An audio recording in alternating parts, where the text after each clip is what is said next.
సత్యమేమిటో తెలిపే సాక్షి, క్రమమైన మార్గమేమిటో చూపే సాక్షి, ఉన్నతున్నట్టు చూపే సాక్షి, సత్య సాక్షి, ఉన్నతున్నట్టు చూపే సాక్షి, సత్య సాక్షి, సత్య సాక్షి, సత్య సాక్షి, సత్య సాక్షి, సత్య సాక్షి.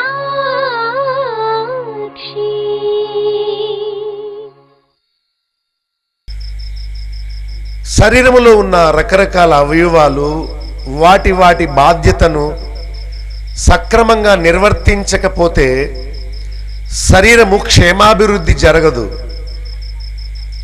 అన్ని కళ్ళే కాదు, అన్ని చెవులే కాదు, అన్ని గుండెలు కాదు, అన్ని లివర్ కాదు. దేవుడు ఒక్కొక్కరికి ఒక్కొక్క వరాన్ని ఇచ్చి తన మహిమార్థమై ఇతరుల ప్రయోజనం కొరకు దేవుడు వాడుకుంటాడు. పేర్లు పెట్టడం సులువే, కానీ ప్రోత్సహించడమే కష్టం.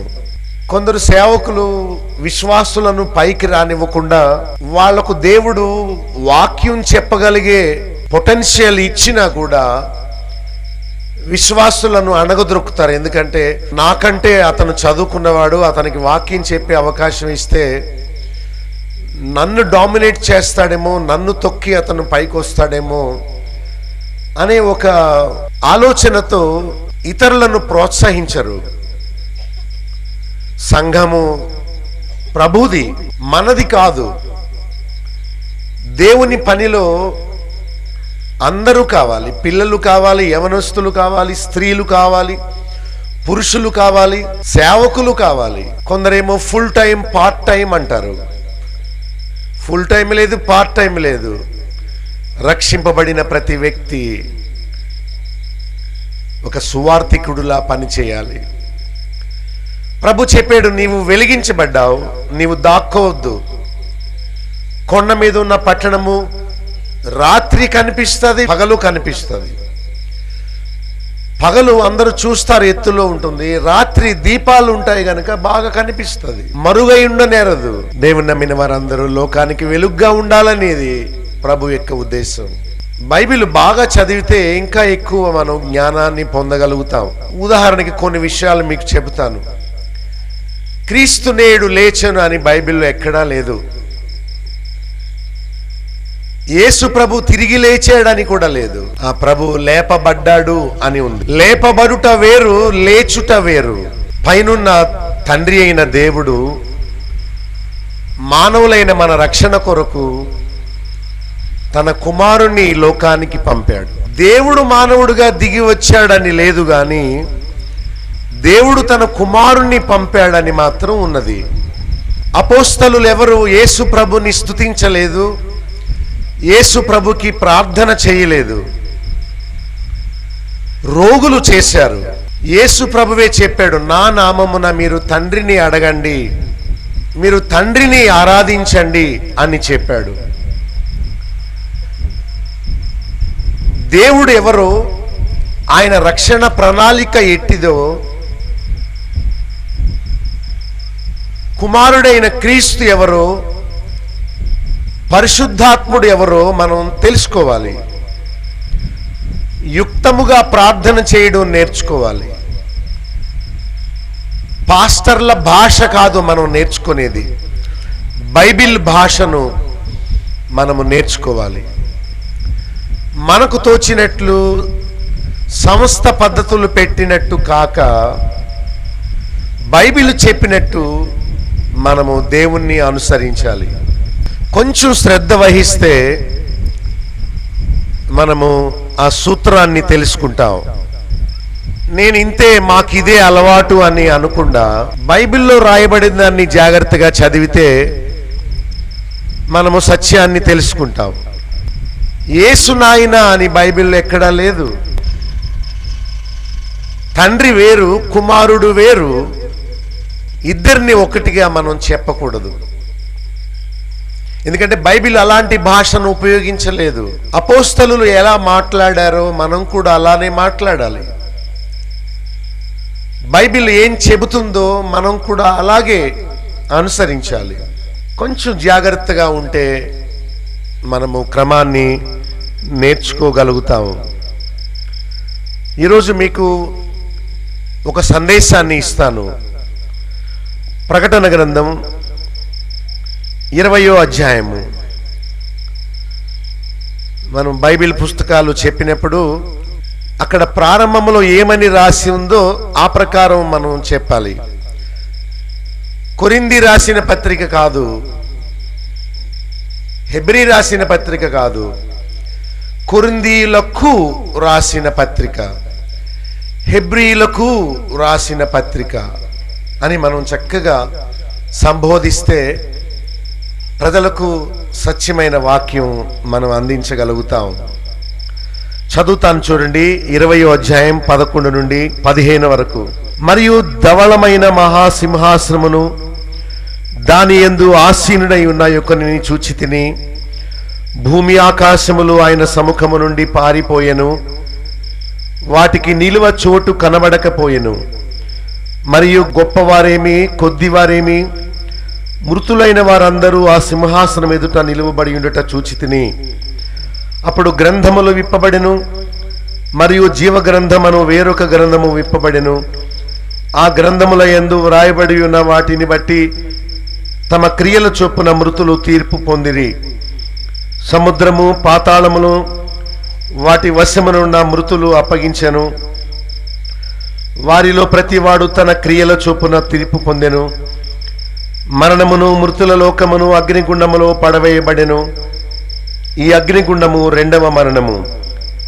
ఎవని పేరైనను జీవగ్రంథమందు వ్రాయబడినట్టు కనబడని ఎడల వాడు అగ్నిగుండములో పడవేయబడును. యేసు ప్రభు చాలా మంది శిష్యులు కలిగి ఉన్నాడు. ఆయనను వెంబడించే వారందరూ ఆయన శిష్యులే. అపోస్తలులుగా కొందరిని ఆయన ఏర్పరచుకున్నాడు. యోహాను అనే శిష్యుడు ఆయనకి చాలా ప్రియమైన వాడు. దేవునికి లేక ప్రభువుకి మనం ప్రియమైన వారుగా ఉండాలంటే ఆయనను ప్రేమించే వారిని ఆయన ప్రేమిస్తాడు. దేవుణ్ణి తృణీకరిస్తే మనం కూడా తృణీకారాన్ని పొందుతాం. మనము కొంచెము ప్రేమిస్తే అదే తీర్పు మనకు ఇవ్వబడుతుంది. ఆమె విస్తారముగా ప్రేమించెను గనుక ఆమె విస్తార పాపములు క్షమించబడ్డాయి. నీవు ఏమి విత్తితే దాన్నే కోసుకుంటావు. శిష్యులు 12 మంది అయినా 3 ప్రభుకి సమీపంగా ఉన్నారు. పేతురు, యోహాను, యాకోబు. ఈ 3లో ఒకడు ప్రభు ప్రేమించిన శిష్యుడు యోహాను. అందుకనే సువార్తలలో ప్రాముఖ్యమైన సువార్త యోహాను సువార్త. 3 యోహాను పత్రికలు రాశాడు. మిగతా శిష్యులకు లేని గొప్ప భాగ్యం ఏంటంటే పద్మాసు ద్వీపమున పరవశుడై యోహాను భక్తుడు ప్రకటన గ్రంథ దర్శనాన్ని చూచాడు. దర్శనము అంటే తన ముందున్నటువంటి దృష్టి. సమూయేలుకు దీర్ఘదర్శి అనే పేరు ఉండేది.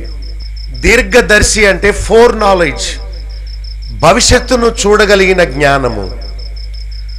ప్రవక్త అంటేనే జరగబోయే దాన్ని చెప్పేవాడు. మనకి ఇవ్వబడిన బైబిల్ గ్రంథములో చివరి గ్రంథము ప్రకటన గ్రంథం. దీనిలో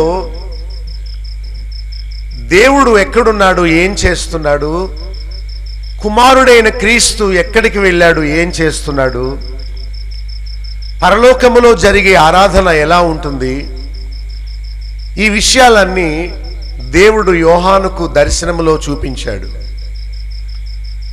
ఎవరు ఆయనకు ప్రియమైన వారుగా ఉంటారో వారే దేవుని సంగతులు గ్రహించగలుగుతారు. ఎవరు ఆయనకు ఆప్తులుగా సన్నిహితులుగా ఉంటారో వారే ఆయన సంగతులను తెలుసుకొనగలుగుతారు. ప్రభు జనసమూహానికి బోధించిన విధానము వేరు, శిష్యులను కూర్చోబెట్టి వారికి చెప్పిన విషయాలు వేరు. ఎవడైనాను నన్ను వెంబడింపగోరిన ఎడల అనే విషయాన్ని ప్రభు జనసమూహానికి చెప్పలేదు,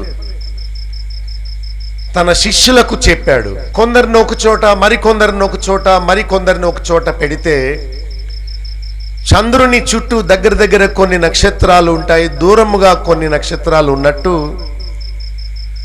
ప్రభుకి కూడా కొందరు సమీపంగా ఉన్నారు, కొందరు ఆమడ దూరాన్ని ఉన్నారు, మరికొందరు చాలా దూరములో ఉన్నారు.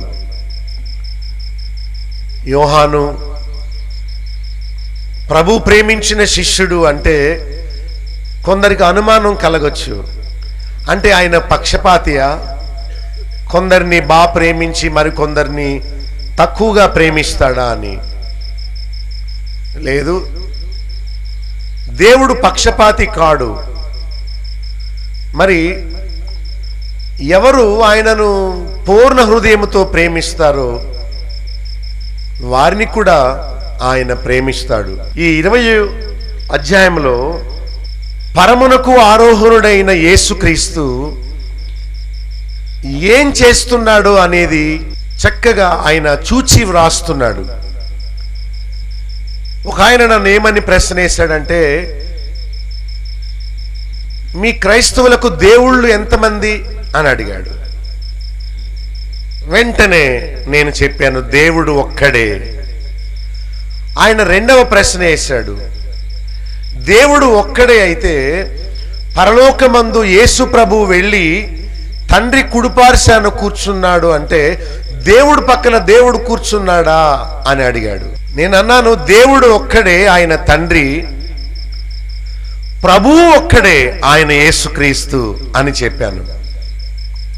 బైబిల్ చెప్తుంది, దేవుని ఆత్మ వలన తప్ప ఎవడు ఆయనను ప్రభువు అని ఒప్పుకోడు.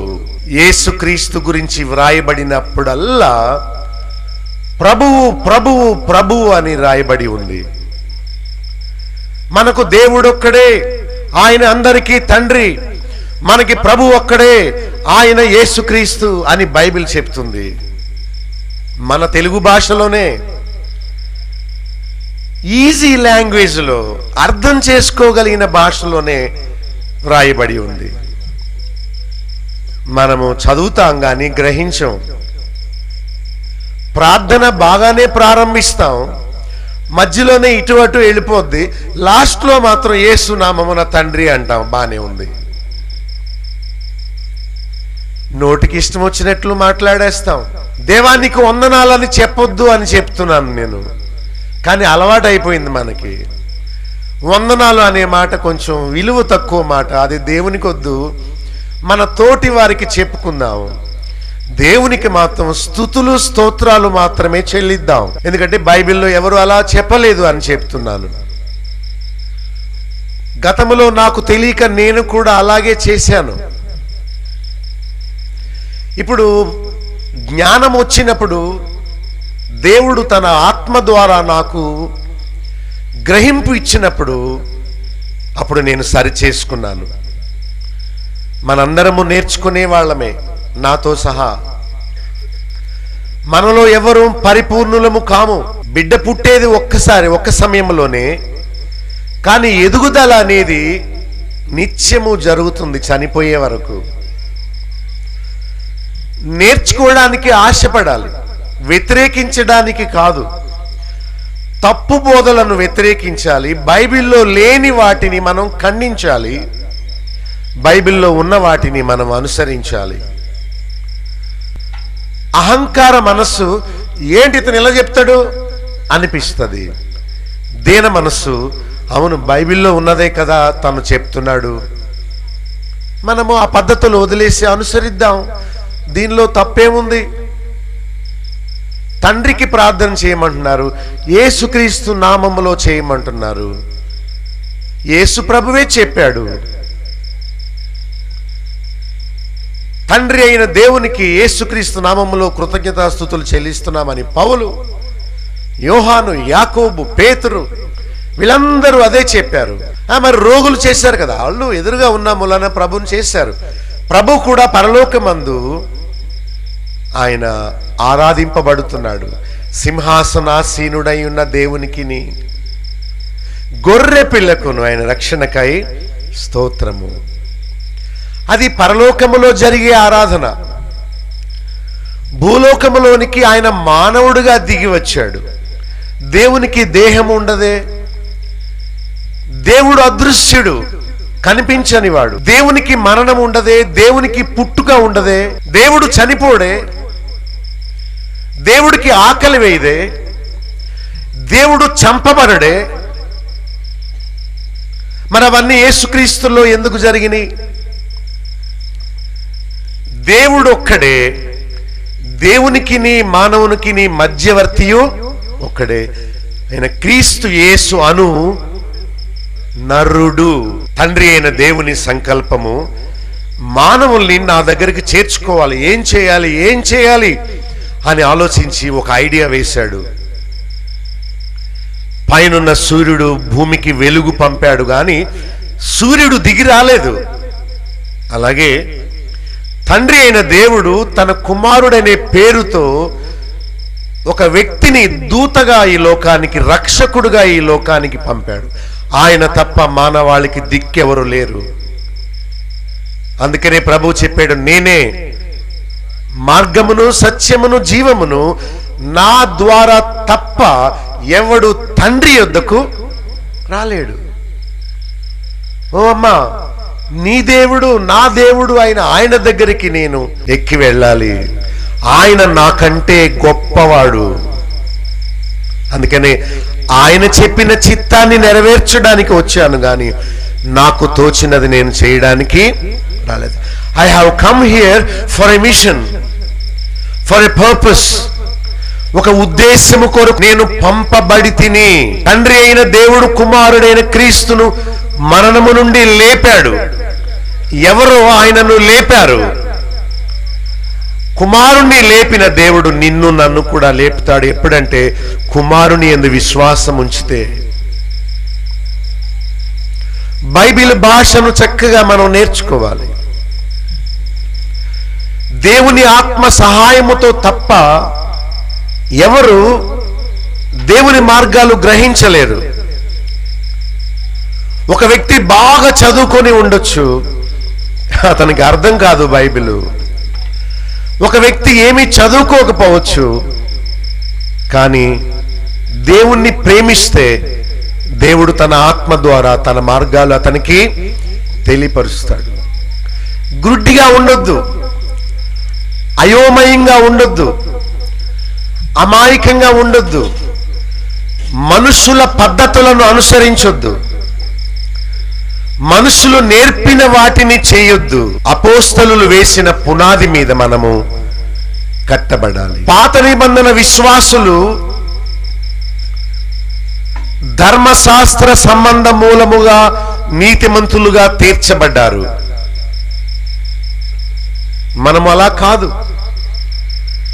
యేసుక్రీస్తునందలి విశ్వాస మూలముగా మాత్రమే మనము నీతిమంతులముగా తీర్చబడతాము.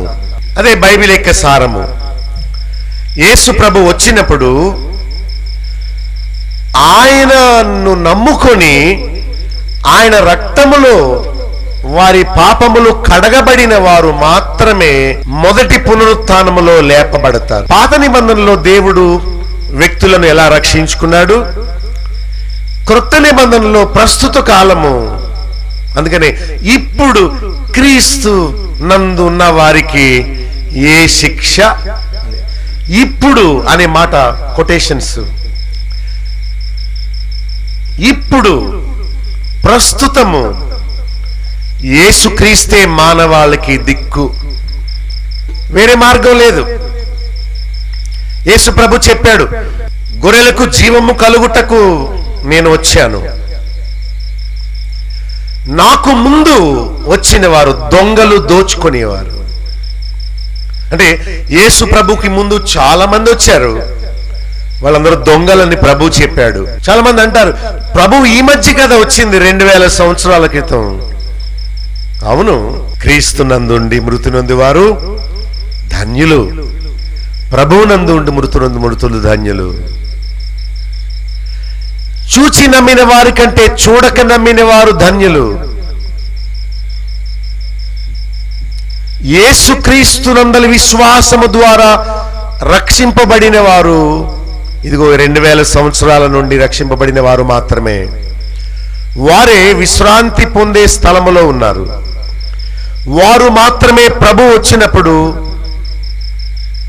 లేపబడతారు, ఎత్తబడతారు. శ్రమల కాలము, 1000 ఏండ్ల పరిపాలన, ఆ తర్వాత 2వ పునరుత్థానము. మీకు ఆసక్తి ఉంటే మీరు నేర్చుకుంటారు. కానీ అందరికీ దైవ చింతన ఉండదు. వారు భోజన ప్రియులు, నిద్రాసక్తులు, లోకమును ప్రేమించేవారే గాని ఆత్మను రక్షించుకునేవారు కాదు.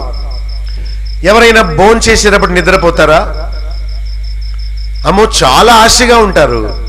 వారి ఆత్మ చచ్చినదైతే దేవుని వాక్యం యొక్క విలువ వారికి తెలియదు. తిరిగి జన్మించిన వ్యక్తులు వేరు, జన్మించామనే భ్రమలో ఉండే వేషధారులైన నామకార్థ క్రైస్తవులు వేరు. తిరిగి జన్మించిన వ్యక్తి క్రొత్తగా జన్మించిన శిశువును పోలి నిర్మలమైన వాక్యమును అపేక్షిస్తాడు. ఆ బిడ్డ చచ్చిపోయింది కనుక పాలు తాగట్లేదు. సొలొమోను కథలో ఆ ఉదయాన్నే ఆమె లేచి పాలిస్తుంటే ఆ బిడ్డ పాలు తాగట్లేదు. ఏంటి కారణం అంటే వాడు చచ్చిపోయాడు. జబ్బు పడిన వ్యక్తి, చచ్చిపోయిన బిడ్డ ఎలా పాలు లాగలేడు, తాగలేడు. తిరిగి జన్మించని, రక్షణ పొందని వ్యక్తికి కూడా దేవుని వాక్యపు విలువ వారికి తెలియదు. ఆరోగ్య లక్షణము వాక్యము వినుట, చదువుకొనుట, దాన్ని గ్రహించుట.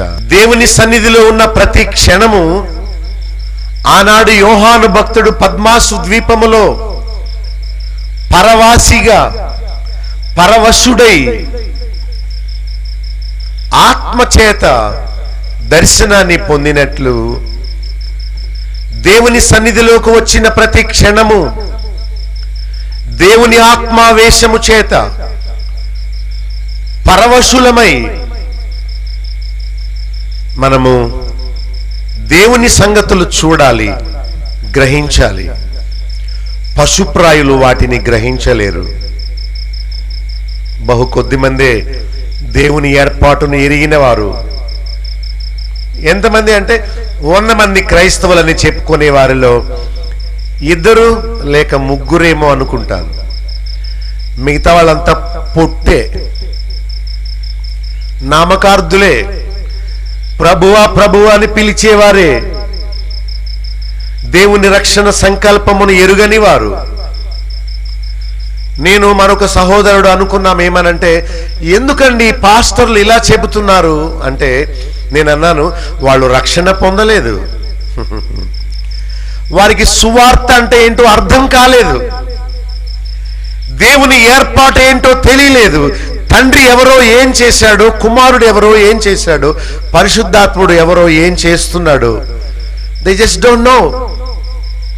They never understood. వారికి అర్థం కాలేదు దేవుని ఏర్పాటు, అందుకనే ఏదో వాగుతున్నారు. వారికి అర్థమైతే ఇతరులకు చెప్తారు. ఇన్ఫర్మేషన్ ఇచ్చేవాడికి తెలియదు అనుకోండి, ఏమిస్తాడు ఇన్ఫర్మేషన్? సోది చెప్తాడు. ఇక నీకు ముందు అర్థమైతేనే ఇతరులకు నువ్వు చెప్పు. కొరింథీ సంఘ విశ్వాసులతో పౌలు అన్నాడు, అసలు సువార్త అంటే ఏంటో మీకు చెప్తాను వినండి అని 15వ అధ్యాయంలో ప్రారంభించాడు. మీరు ఇలా రక్షణ పొందారా? మీరు నిజంగా రక్షణ పొందితే మీలో వ్యభిచారం ఎందుకు ఉంటుంది? మీలో పోట్లాటలు ఎందుకు ఉంటాయి? మీరు రక్షణ పొందలేదేమో అని అనుమానం నాకు కలుగుతుంది. సువార్త అంటే ఏంటో మీరు అర్థం చేసుకోలేదేమో, క్రీస్తు పునరుత్థాన జీవాన్ని మీరు గ్రహించలేదేమో అని విశ్వాసులైన వారికి సువార్త చెప్తున్నాడు 15వ అధ్యాయంలో కొరింథీ పత్రికలో. సో మళ్ళా ప్రారంభానికి వస్తున్నాడు. క్రైస్తవులారా సువార్త వినండి, బోధకులారా సువార్త వినండి. సువార్త అంటే యేసుక్రీస్తును గూర్చిన వార్త.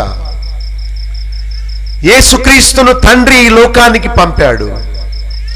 ఆయన వలె పుట్టి, ఆయన వలె బ్రతికి, ఆయన వలె చనిపోతేనే ఆయనను లేపిన తండ్రి మనల్ని కూడా లేపుతాడు. పౌలు అన్నాడు, ఏ విధము చేతనైనను మృతులలో నుండి పునరుత్థానము కలుగవలనని నేను సమస్తము చేయుచున్నాను. నా ఏకైక గురి ఏంటంటే నేను చచ్చిపోతాను కానీ మళ్ళా లేవాలి. అదే నా గురి. బైబిల్ అంతా చెప్పేది దాని గురించే. ఈలోక స్వస్థతల గురించి కాదు, ఈలోక అభివృద్ధి గురించి కాదు బైబిల్ మాట్లాడేది. లైఫ్ ఆఫ్టర్ డెత్, ఈ లోకాన్ని ముగించిన తర్వాత జీవితాన్ని గురించి బైబిల్ చెప్తుంది. 15వ అధ్యాయంలో క్రైస్తవ నిరీక్షణ కేవలం ఈ లోక సంబంధమైంది అయితే మనుషులందరికంటే దౌర్భాగ్యము. క్రైస్తవ నిరీక్షణ ఈ లోక సంబంధమైంది కాదు. యోహాను భక్తుడు శ్రమల వల్ల ద్వీపములోనికి తీసుకొని పోబడ్డాడు. పనిష్మెంట్. అతడు ఆ ద్వీపములోనే చచ్చిపోవాలని అతన్ని అక్కడికి పడవేశారు.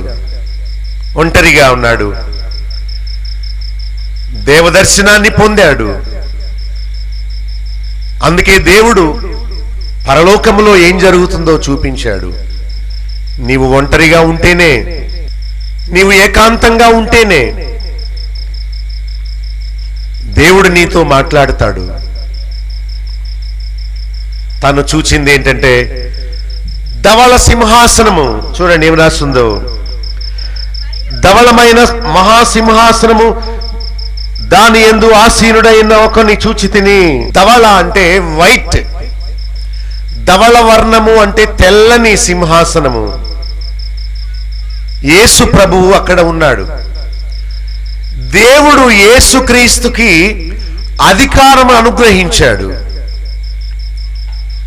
అయితే యేసుక్రీస్తు కొరింథీయులు రాసిన 15వ అధ్యాయంలో, ఓ తండ్రి, ఏ అధికారమును నీవు నాకు ఇచ్చావో మళ్ళా దాన్ని నేను నీకు ఇచ్చేస్తున్నానని చెప్పి బాధ్యత అంతటిని మళ్ళా తండ్రికి అప్పగించేస్తూ ఉన్నాడు. యేసుక్రీస్తుకు సర్వాధికారము ఇయ్యబడి ఉన్నది. తండ్రి అయిన దేవుడు కుమారుడికి సర్వాధికారమును ఇచ్చాడు. ఆయనకు సింహాసనం ఇచ్చాడు. అందుకనే దేవదూత మరియతో మాట్లాడేటప్పుడు ఆయన రాజ్యము అంతము లేనిదై ఉండును, తండ్రి అయిన దేవుడు దావీదు సింహాసనమును ఆయనకి ఇచ్చాను అని దేవదూత చెప్పాడు. దేవుని ఆత్మతో నింపబడిన యోహాను భక్తుడు పద్మాసు ద్వీపములో ఒంటరిగా ఉండి పరవశుడై దేవుని ఆత్మ ఆధీనములోకి వచ్చి ఆయన దర్శనాన్ని చూస్తున్నాడు. ఆయన చూచిన దర్శనములో కుమారుడైన ప్రభువు ధవళ సింహాసనం మీద కూర్చున్నాడు. ఆయన సింహాసనము తెల్లనిది, డాగులు లేనిది, మచ్చలు లేనిది, పాపము లేనిది, తెలుపు పరిశుద్ధతకు గుర్తు. దేవుడు అనుగ్రహించిన అధికారముతో ఆయన పరిపాలన చేసేవాడు. తనకిష్టమైన వారిని లేపేవాడు. తన బిడ్డలకు తన జీవాన్ని అనుగ్రహించేవాడు. తండ్రి అనుగ్రహించిన రాజ్యమును వారికి అనుగ్రహించేవాడు ఆయన. నువ్వు చూస్తున్నావా? దేవుని వాక్యము వినేవారు పరవశులైపోవాలి. ఆత్మ యొక్క వశములో ఉండాలి. ఒక ఆమె నిద్రపోతున్నావేంటమ్మా అంటే, లేదంటే ధ్యానం చేస్తున్నానంటుంది ఇలా ఊగుతూ. అంతగా దేవుని వాక్యాన్ని యోహాను భక్తుని వలె పరవశులైపోయి ఆత్మాధీనములో ఉండి పరవాసిగా ఉండి ఆలోచించే వాళ్ళు ఎవరు? వాక్యము చెప్పబడినప్పుడు దేవుని సన్నిధిని అనుభవించాలి. దేవుని ఆత్మ ఆధీనములో ఉండి ఆయన సంగతులను గ్రహించాలి. కనువిప్పు కలగాలి. ఆ మబ్బు తొలగిపోవాలి. ఆ ముసుగు తీసివేయబడాలి. తల మీద ఉన్న ముసుగు కాదు, హృదయం మీద ఉన్న ముసుగు తీసివేయబడాలి. ఎవరేంటి అంత తీక్షణంగా లుదియావలే వినేవాళ్ళు? అవసరమైంది ఒక్కటే, మరియ ఉత్తమమైన దాన్ని ఏర్పరచుకున్నది తన కోసం. అది ఆమె యొద్ద నుండి తీసివేయబడదు. నువ్వేమి ఏర్పరుచుకున్నావేటి నీ కోసం? చెత్తది కదా. ఉత్తమమైందంటే తెలుసా నీకు? అసలు సినిమా ఉత్తమమైంది అనుకో, లేకపోతే ప్లేట్ భోజనమా ఉత్తమమైంది? ఎవరికి తెలుసు ఆయన మహిమ? ఎవరు గ్రహించారు దేవుని వాక్యం యొక్క విలువ? ఎవరు తెలుసుకున్నారు రక్షణ యొక్క మహాత్యము? చాలా తక్కువ మంది. బుద్ధిహీనులు దేవుణ్ణి లోక సంపాదన కోసం వాడుకుంటారు. రక్షణ జ్ఞానము లేనివారు, వారు చేసే ప్రార్థన అంతా భూ సంబంధమైన వాటి కోసమే. వాళ్ళు ఎప్పుడు పైకి చూడరు. బైబిల్ ఏమంటుందంటే, మీరు క్రీస్తుతో కూడా లేపబడిన వారైతే పైనున్న వాటి మీదనే లక్ష్యం ఉంచండి, దృష్టి ఉంచండి. అక్కడ క్రీస్తు తండ్రి కుడిపార్శ్వమున కూర్చున్నాడు. I want to be like Jesus one day, to be seated beside God in heavens. యేసుక్రీస్తు తండ్రి ప్రక్కన కూర్చున్నట్లు, యేసుక్రీస్తుకు తండ్రి సింహాసనం ఇచ్చినట్లు నాకు ఇవ్వాలి. నేను మరణమును జయించి లేవాలి అని ఆశపడే వాళ్ళు ఎవరసలు? ఎందరు? అసలు వాక్యాన్ని అర్థం చేసుకున్న వాళ్ళు ఎందరు? ఆ ప్రకారం నడిచే వాళ్ళు ఎందరు? బోధించే వాళ్ళు ఎందరు?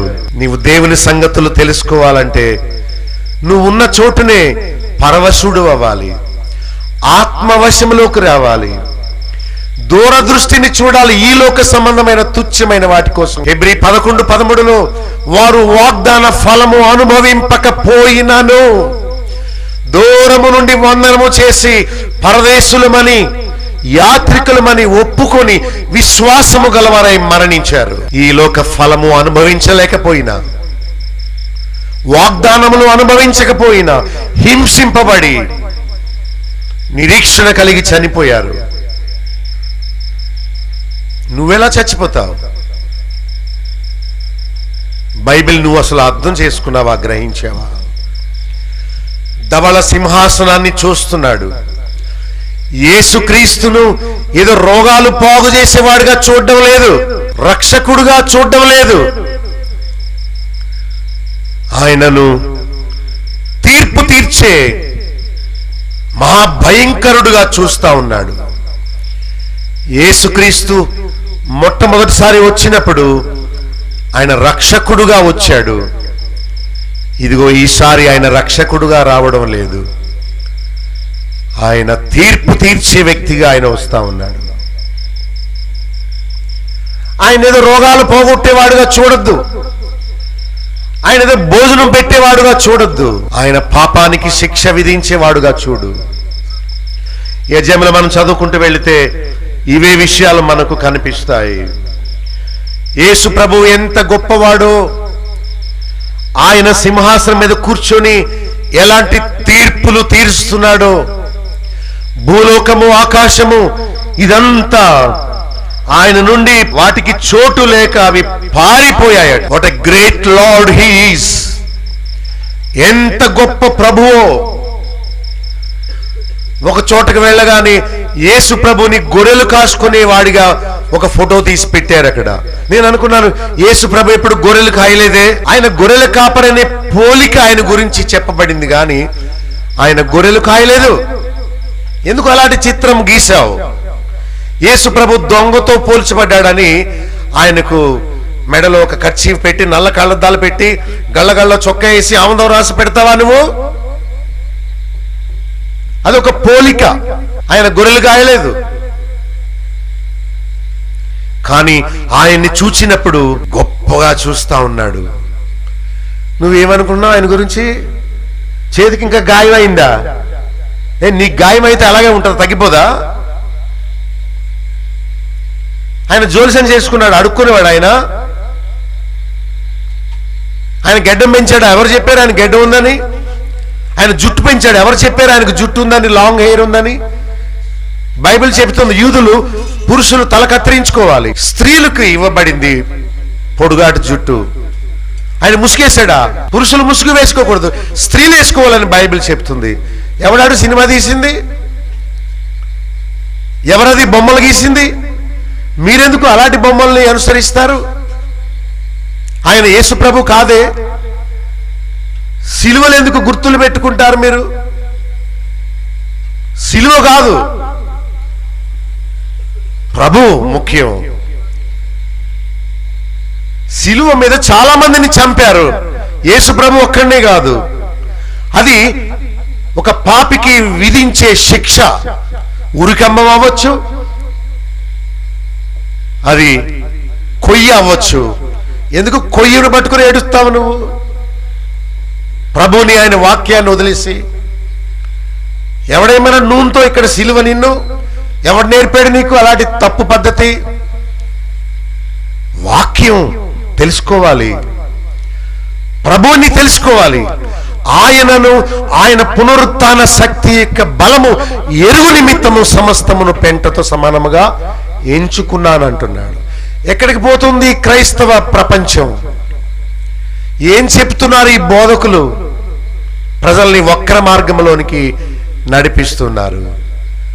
నీవు యోహాను వలె చూడగలవా? ఈ లోక సంగతులను కాదు, అక్షరానుసారమైన జ్ఞానమును కాదు, సింహాసనాసీనుడై ఉన్న క్రీస్తును నువ్వు చూడాలి. ఆయన ఒక జడ్జి లాంటి వాడు.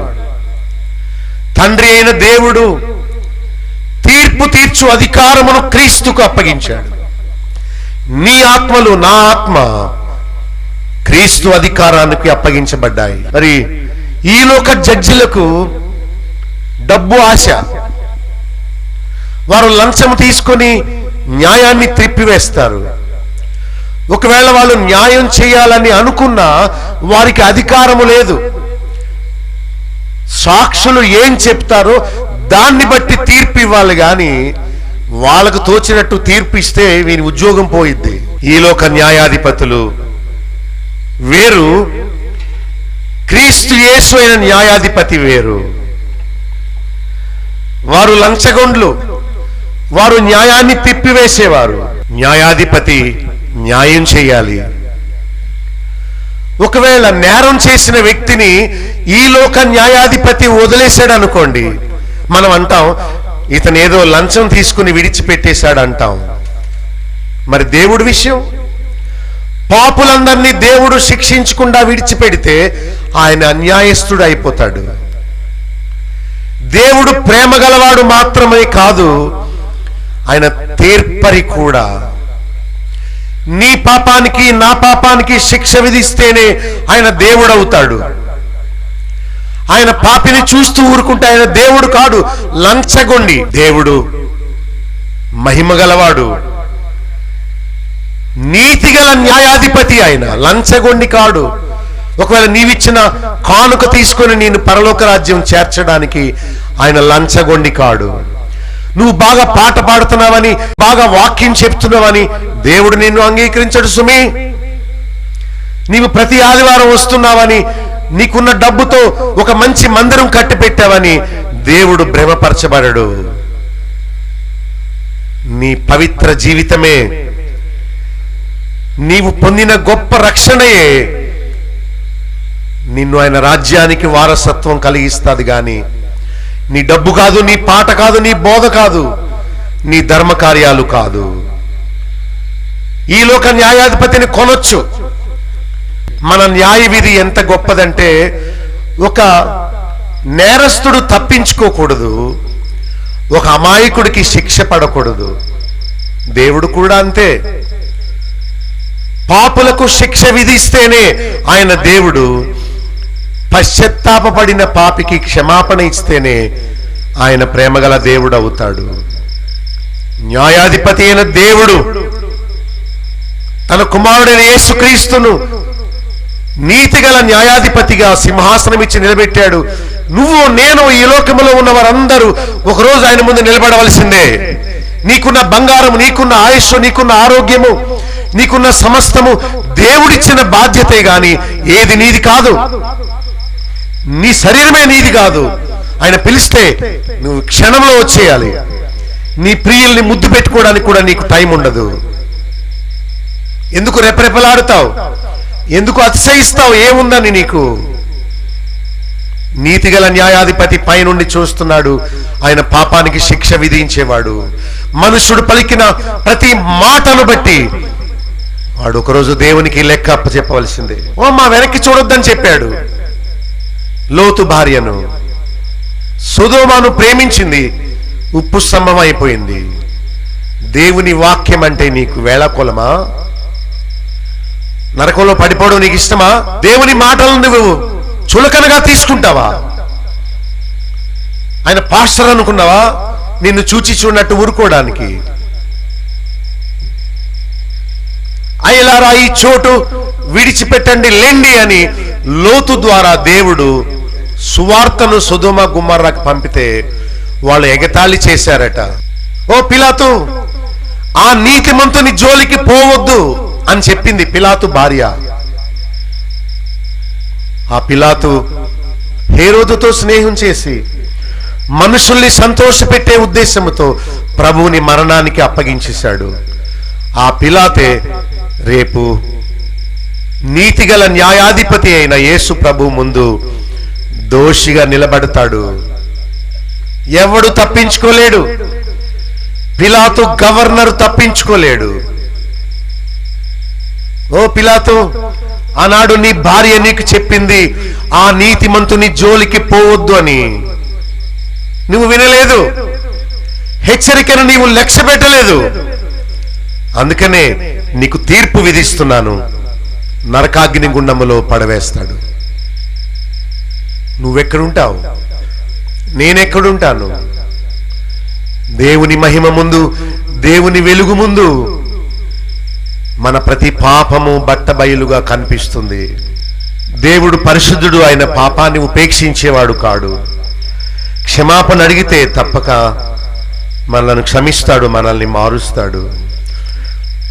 13వ వచనంలో గొప్పవారేమి, కొద్దువారేమి, మృతులేమి, సజీవులేమి, ఏ కులస్తులైనా, స్త్రీలైనా, పురుషులైనా, పిల్లలైనా, పెద్దవారైనా, ఉద్యోగాలు చేసుకున్నా, వ్యాపారం చేసుకున్నా, వ్యవసాయం పనులు చేసుకున్నా, ప్రతి వారు ఆయన ముందు ఒకరోజు నిలబడాల్సిందే. ఈ లోకములో గొప్పవారున్నారు, ఈ లోకములో కొద్దిగానే ఉన్నవారున్నారు. అయినప్పటికీ వారిద్దరూ ఆయన ముందు నిలబడాల్సిందే. యోహాను చూస్తున్నాడు. నువ్వు చూడగలవా? ఏం నువ్వు చూస్తున్నావు? నీ పర్సా, నీ జేబా, నీ అకౌంటా? ఏంటి నువ్వు చూసేది? ఎంతసేపు ఈ లోకంలోనే దేవులాట. ఏనాడన్నా పైకి చూసావా? యేసుక్రీస్తు దేవుని కుడిపార్శ్వమున సింహాసనం మీద కూర్చొని ఆయన అందరినీ చూస్తున్నాడు, తీర్పు విధించడానికి చూస్తున్నాడు అని నీకు తెలుసా? దేన్ని నువ్వు చూస్తున్నావు? తెల్లవారు లేచి గొప్పవారేమి, కొద్దివారేమి, మృతులేమి, సజీవులేమి అందరూ ఆయన ముందు నిలబడ్డారట. గ్రంథాలు విప్పబడ్డాయి. ఒక గ్రంథం ఉంది. ఆ గ్రంథంలో పిలువబడిన వారు, రక్షింపబడిన వారు పేర్లు మాత్రమే ఉన్నాయి. గ్రంథాలు విప్పబడ్డాయి. అంటే ఒక్కొక్కరికి ఒక్కొక్క గ్రంథం పెట్టాడు. ఎందుకంటే పాపాలు చాలా ఉంటాయి కదా రాయడానికి. నీతి కార్యాలు తక్కువే ఉంటాయి, పాపాల పుట్ట మాత్రం పెరిగిపోతుంది. అందుకనే గ్రంథాలు విప్పబడ్డాయి. వాటిలో వ్రాయబడి ఉన్న వాటిని బట్టి ఆయన తీర్పు తీరుస్తాడు గాని తనకు తోచినట్టు కాదు. నీవిచ్చిన కానుకలను చూచి కాదు, నీవు చేసిన దీర్ఘ ప్రార్థనలను బట్టి కాదు. గ్రంథములో నీ కొరకు, నా గురించి రాయబడిన వాటిని బట్టే ఆయన తీర్పు తీర్చేవాడు. ప్రతి కదలికను ఆయన రికార్డ్ చేస్తున్నాడు. దానిలో వ్రాయబడిన వాటిని బట్టే తీర్పు ఉంటది కానీ మీ పాస్టర్ గారి రికమెండేషన్ బట్టి కాదు. తమ క్రియల చొప్పున మృతులు తీర్పు పొందుదురు. 13వ వచనములో మృతులు పాతాళములోని వారు ప్రతివాడు తన క్రియల చొప్పున ఏం పొందును? సువార్త అంటే దేవుడు నిన్ను స్వస్థపరుస్తాడని కాదు, అది దుర్వార్త. సువార్త అంటే క్రీస్తు చనిపోయినట్టు నువ్వు చనిపోతే క్రీస్తును లేపిన దేవుడు నిన్ను లేపుతాడనేది సువార్త. లేఖనముల నిమిత్తము క్రీస్తు చనిపోయెను, సమాధి చేయబడెను, లేఖనముల ప్రకారము 3వ దినమున తిరిగి. ఓ కొరింథీ విశ్వాసులారా, ఈ సువార్త వలన మీరు రక్షణ పొందుతారు. మరే సువార్త కాదు. క్రిస్మస్ సువార్తలో రక్షణ లేదు. క్రిస్మస్ కాదు, క్రీస్తు మరణము. ఆ కొరింథీ పత్రిక 15వ అధ్యాయంలో సువార్తని ఈ 3 విషయాలు చెప్పాడు. ఆయన మరణము గురించి, ఆయన భూస్థాపన గురించి, ఆయన పునరుత్థానం గురించి. ఇదే సువార్త. దాని వలననే నీవు రక్షణ పొందుతావు. 13వ వచనంలో మృతులు పాతాళములోని వారు ప్రతివాడు తన తన క్రియ చొప్పున తీర్పు పొందును. ఒక నేరస్తుణ్ణి పట్టుకొని ముందు సబ్ జైల్లో వేస్తారు, తీర్పు అయిపోయాక సెంట్రల్ జైల్లో వేస్తారు. ఈనాడు పోలీసులు వచ్చి నేరస్తులను పట్టుకొని జైల్లో వేసినట్లు, న్యాయాధిపతి వారికి తీర్పు విధించినట్లు, దేవుడు పంపిన దేవదూతలు వాళ్ళను పట్టుకొని వారిని తీర్పుకు అప్పగిస్తాడు. వారు గొర్రెల నుండి మేకల్ని వేరు చేస్తారు. వాళ్ళు ఆయన ముందు మనం నిలబెట్టబడాలి. ఈ చిన్ని భూలోకములో ఎక్కడా నువ్వు తప్పించుకోలేవు. 14వ వచనంలో తర్వాత 2వ మరణం వస్తుంది. ఇది మామూలు మరణం, మనందరం చచ్చిపోవలసిందే. దేవుడు పాపులకు ఇచ్చే శిక్ష 2వ మరణం. ఈ లోక మరణం అది నిజమైన అంతము కాదు. అసలైన మరణం ఉన్నది, అదే 2వ మరణం. పాపులకు దేవుడు పెట్టే శిక్ష అది. తెస్సలోనికయ పత్రిక 2వ పత్రిక 1వ అధ్యాయం 8వ వచనములో ఆయన వచ్చి ఏం చేస్తాడంటే, దేవుని ఎరుగని వారికి అని ఆగలేదు, మళ్ళీ వెంటనే అన్నాడు క్రీస్తు సువార్తకు లోబడని వారికి ప్రతి దండన చేస్తాడు. దండన అంటే శిక్ష. యేసు ప్రభుని ఏదో ప్రేమ గలవాడు మాత్రమే అనుకున్నావేమో, ఆయన శిక్షా దండన పెట్టేవాడు. అయితే ఆయన నమ్మిన వారికి, సువార్తకు లోబడిన వారికి ఆయన విశ్రాంతి ఇస్తాడు. మన భాగంలోకి వస్తే 15వ వచనంలో ఎవని పేరైనను జీవగ్రంథమందు వ్రాయబడినట్టు కనబడని ఎడల వాడు అగ్నిగుండములో పడవేయబడును. అగ్నిగుండము ఉన్నది, పరలోకము ఉన్నది, కానీ అది ఇప్పుడు తయారవుతుంది, ఇంకా తయారవ్వలేదు. పరలోకము తయారవ్వలేదు, అగ్నిగుండము తయారవ్వలేదు. నేను మీకు స్థలము సిద్ధపరచ వెళ్ళుచున్నాను. దావీదు కూడా పరలోక రాజ్యములో ప్రవేశించలేదు. హెబ్రీ 11 చివరిలో ఉన్నట్టు మనము లేకుండా వారు సంపూర్ణులు కాకుండానట్లు చూడక నమ్మిన మనమే ధన్యులము, మన తర్వాతే వారు. యోహాను సువార్త 3వ అధ్యాయం చూడండి, మనందరికి తెలిసిన 16వ వచనము. దేవుడు లోకమును ఎంతో ప్రేమించెను, కాగా ఆయన తన అద్వితీయ కుమారునిగా పుట్టిన వాని యందు విశ్వాసముంచు ప్రతివాడును నశింపక నిత్యజీవం పొందినట్లు ఆయనను అనుగ్రహించెను.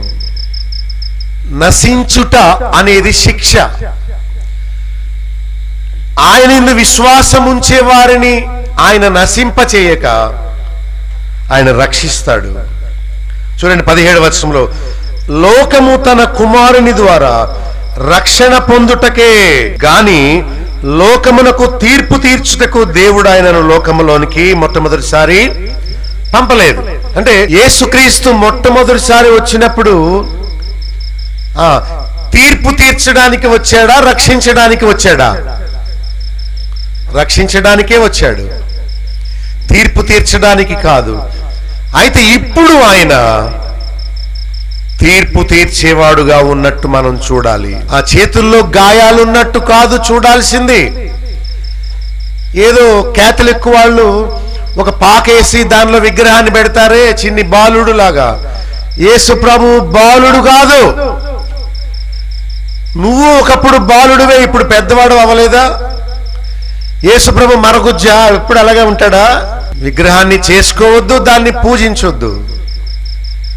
దాన్ని చేసేవారు, దాన్ని పూజించేవారు వాటి వలె నశించిపోతారు. ఎప్పుడు అలాంటి పని చేయకు, అలాంటి చోట్లకు వెళ్ళొద్దు.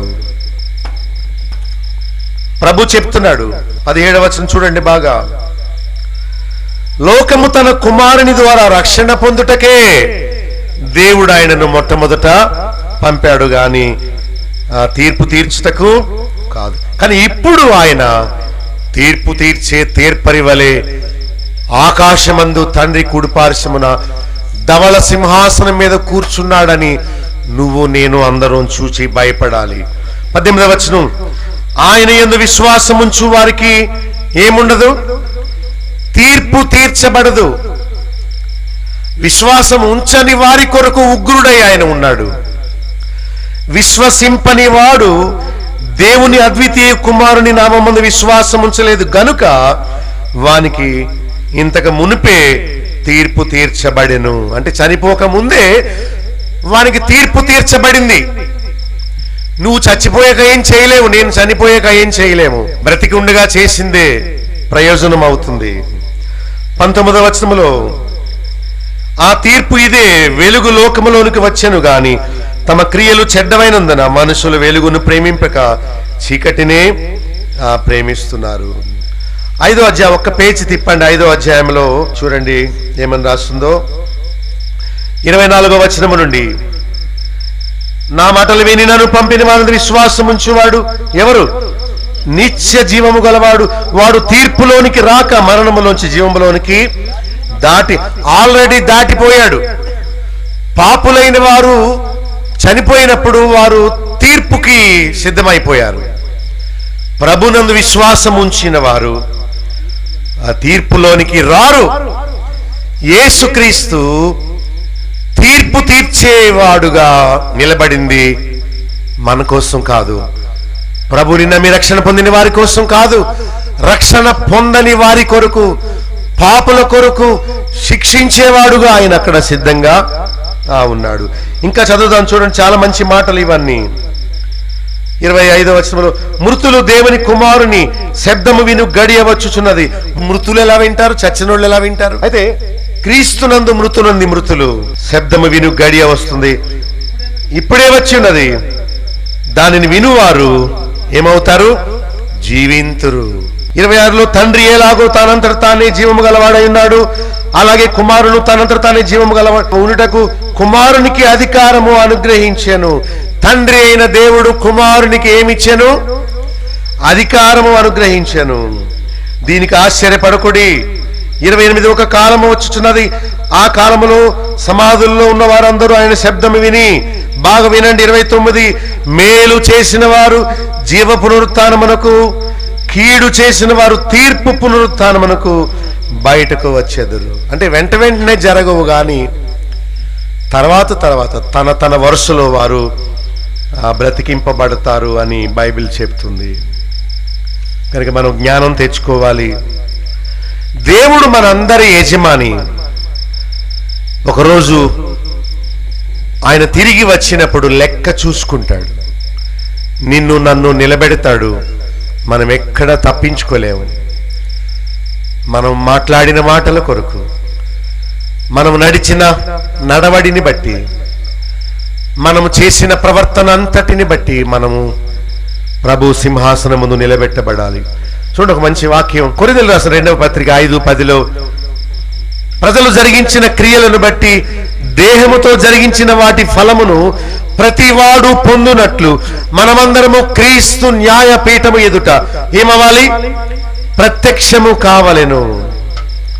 యాకోబు 4:12లో ఆయన రక్షించుటకును నశింపచేయుటకును శక్తిమంతుడు అని రాసి ఉంది. ఇక పాపికి తీర్పేనా, నిరీక్షణ ఏమీ లేదా? ఇందాక మీకు చెప్పాను, ఇప్పుడు ఎవడైనను క్రీస్తునందు ఉన్న ఎడల క్రీస్తునందు ఉన్న వారికి ఏ శిక్షా విధి లేదు. రోమా 8:1లో ఇప్పుడు నీవు ఉంటే శిక్షా విధి ఉండదు. ఒకవేళ ఇప్పుడు నీవు లేకపోతే నీవు తీర్పు కోసం సిద్ధపడు. ఆయన మనలను పాప మరణముల నియమము నుండి మనలను విడిపిస్తాడు. నియమము అంటే విధి, ఆత్మ నియమము జీవము, పాపము వలన ఆ నియమము మరణము, నరకాగ్ని గుండము.